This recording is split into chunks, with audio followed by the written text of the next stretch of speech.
What the hell you doing? Back it up! Looking to get shot? How much of a contrast is that to the current state of anime? Kaguya-sama, Spy Family, Komi-san. Lately it feels like the world of anime is so wholesome and everybody just kumbayas together. Cyberpunk looks at the current state of anime and says, fuck all that! It's glory, violent, dramatic, and above all, it's fucking brilliant.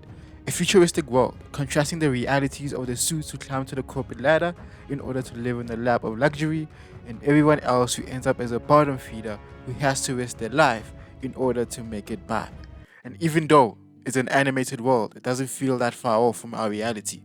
Gloria Martinez meets her end because she didn't have the right medical cover. Tell me that isn't real life. In the center of the story is our protagonist, David, a smart kid who unfortunately has fallen on dark times, degraded by his schoolmates, bank account on zero, and dealing with the devastating loss of his mother. You follow this kid as he tries to go to the top and slowly gets corrupted by the world he lives in. From being scared to hold a gun to absolutely blowing off the faces of his enemies without batting an eye. This isn't your average hero's journey. This story feels complex, yet so simple, touching on the themes of death, trauma, corporate wars, love, sexual deviancy, greed, escapism, and poverty. We are definitely not watching your average anime anymore. As visually grand as this may feel, it constantly reminds you that this is rooted in real life. I walked away from the show feeling like these are real people with real, nuanced motivations. Speaking of visuals, this show is beautiful. It is handled by Studio Trigger, and bloody hell do they put their best foot forward. Just listening to the founder talk about their thought process throughout this entire story, you realize this wasn't just taking a popular IP and using it for a money grab. This was a true labor of love. We can't put it into words, but we know when we are watching something, and it's very clear that the people who made it cared about putting their best product out. You would think an anime commissioned by Netflix would mean that it won't live up to the hype, but this is what actually gave it the edge. Unbound by the rules of regular television and the censorship, Studio Trigger was able to take the animation to the most grotesque, bloody, and uncomfortable level that an anime can go. This is one of those animes you show to that idiot who always say anime is just for kids. This is a visual spectacle, and every choice feels like it was approached with intention, and that includes the characters.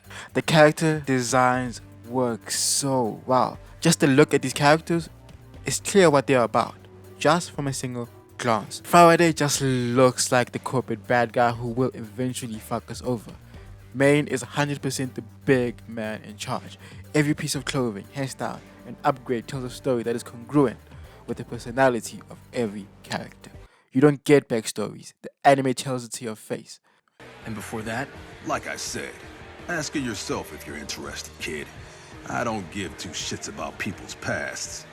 But a single glance is all you need to know what these guys are about. In film school, there's a saying that goes, show, don't tell. And bloody hell did they show us. And just when you thought they would stop at the visuals, they were like, nah, turn the beat up. Sonically, the show is a masterpiece. The score is absolutely brilliant. The soundtrack adds color to this world that perfectly complements the beautiful artwork created by Studio Trigger. It doesn't feel like the music supervisor took random songs just to have a soundtrack. Every song feels like it was made directly for the scene it ended up on. And god damn it, my ears had an orgasm. Even the fight scenes receive the same level of treatment.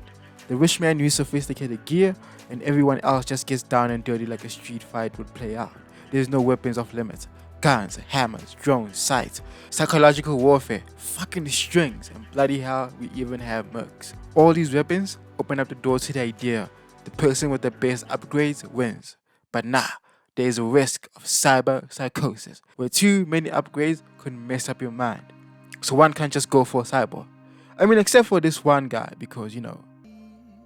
I'm built different. No. I mean the other guy. Ladies and gentlemen, this is fucking good story writing. This is what it looks like when the people care. The story is multi-layered without introducing plot points that don't add value to the show. After all this fighting, it ends in a blaze of glory. A Kamega kill style. Everybody dies. No happy endings. Just more realistic to how this world would end in real life. The suits always win. As somebody who hasn't played the game, I am sure I missed a lot of Easter eggs, but I still enjoyed every bit of the show, and that's what makes this show even more beautiful. Great anime, 8.5 out of 10.